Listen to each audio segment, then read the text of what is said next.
भोलेनाथ को मांस अर्पण करने वाला महान भक्त कन्नप्पा नयनार कौन थे?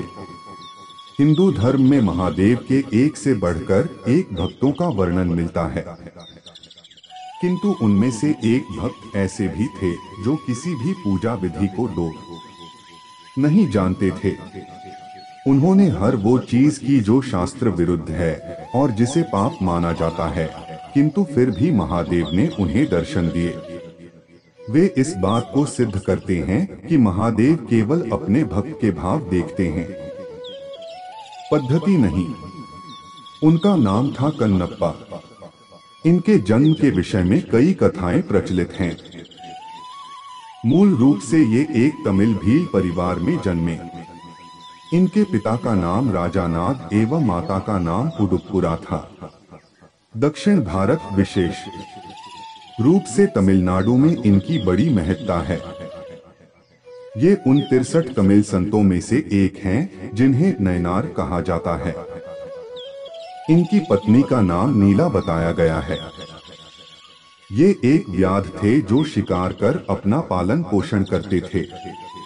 इनके जन्म के विषय में मान्यता है कि द्वापर युग में जब महादेव ने पांडुपुत्र अर्जुन की परीक्षा लेकर उन्हें पाशुपतास्त्र प्रदान किया, तब अर्जुन ने उनसे प्रार्थना की कि वे अगले जन्म में उनके महान भक्त बने।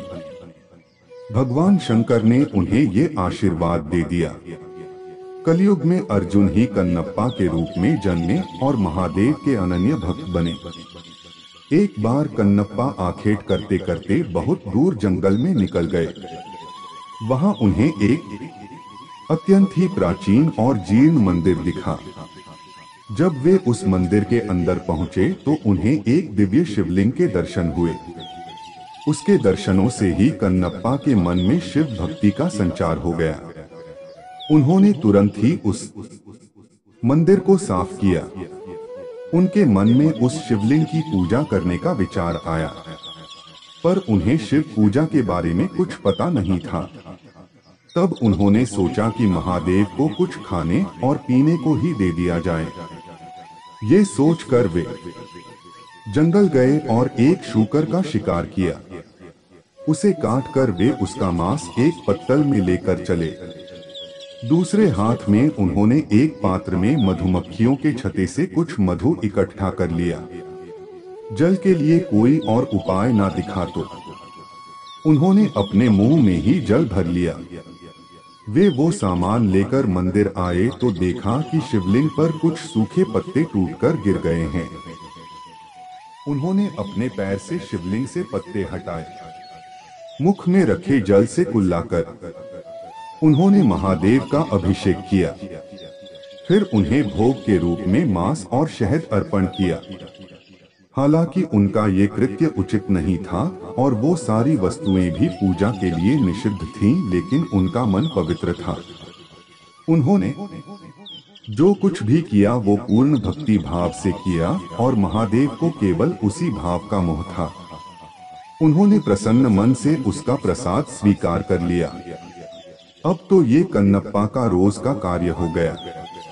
वो प्रतिदिन उसी प्रकार पैरों से पत्ते साफ कर मुंह के कुल्ले से शिवलिंग का अभिषेक कर उन्हें मांस और शहद अर्पण करने लगा। जंगल में एकांत में स्थित उस मंदिर में महादेव की पूजा करने एक पुजारी भी आते थे जो बहुत बड़े शिव भक्त थे। कन्नप्पा के पूजा करने के बाद अगले दिन जब वे आए तो देखा कि पूरे मंदिर में यहाँ वहाँ मांस के टुकड़े पड़े हैं। वे बड़े दुखी हुए और तत्काल मंदिर को जल से धोकर पूजा की और स्वच्छ पुष्प चढ़ाए। किंतु अब रोज रोज उन्हें मंदिर में मांस मिलने लगा। ये देखकर एक दिन उन्होंने निश्चय किया कि वे पता करके रहेंगे कि कौन है जो रोज मंदिर को अपवित्र कर देता है। यही सोचकर वो रात को वहां रुक गए। रोज की भांति कन्नप्पा वहां आए और उन्होंने पैर से पुजारी द्वारा शिवलिंग पर चढ़े पुष्प हटाए, कुल्ले से उनके अभिषेक किया और फिर शिवलिंग पर मांस और मधु चढ़ाया। पुजारी मंदिर के एक कोने से छिप कर से देख रहे थे। उन्हें ये देखकर बड़ा क्रोध आ रहा था।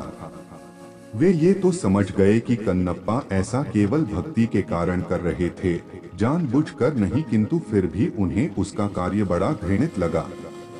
उसी समय उनके मन में विचार आया कि मैं इतने समय से शुद्ध चीजों से महादेव की पूजा करता हूँ, फिर भी मुझे उनके दर्शन नहीं हुए। फिर भला इस घृणित पद्धति से पूजा करने वाले से भला महादेव कैसे प्रसन्न हो सकते हैं। वे पुजारी भी महादेव के भक्त थे, इसीलिए अपने भक्त का अभिमान भंग करने के लिए उन्होंने एक लीला रची। कन्नप्पा ने देखा कि अचानक शिवलिंग के एक आंख से रक्त बहने लगा है। अपने आराध्य की ऐसी दशा देखकर वो अत्यंत दुखी हुआ। उसने पास पड़ी जड़ी बूटियों को दो शिवलिंग के नेत्र पर लगाया, किंतु रक्त का बहना नहीं रुका। उसे समझ नहीं आया कि क्या करना है। उधर छिपकर सब देख रहे उन पुजारी को भी कुछ समझ नहीं आया। उन्हें लगा कि अवश्य ही कन्नप्पा के इस कृत्य से महादेव अप्रसन्न हो गए हैं और उनके नेत्रों से रक्त बह रहा है। उधर कन्नप्पा मारे दुहक के रोने लगे। तभी उन्होंने सोचा कि यदि मैं अपनी एक आंख इस पर लगा दूं तो शायद रक्त का बहना रुक जाए।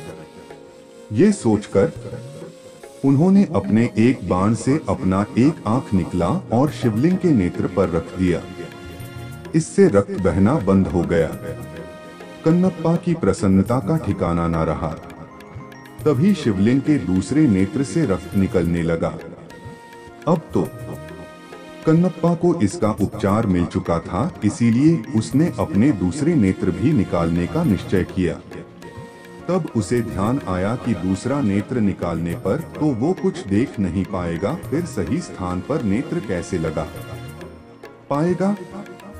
ये सोचकर उसने अपने पैर का अंगूठा शिवलिंग के नेत्र पर रखा ताकि वो नेत्रहीन होकर भी अपने नेत्र सही स्थान पर लगा पाए। फिर जैसे ही उसने अपने बाण से अपना नेत्र निकालने का यत्न किया, महादेव ने स्वयं प्रकट हो उसका हाथ पकड़ लिया। अपने आराध्य के दर्शन होते ही कन्नप्पा उनके चरणों में गिर पड़ा। महादेव ने उसके दोनों नेत्र ठीक कर दिए।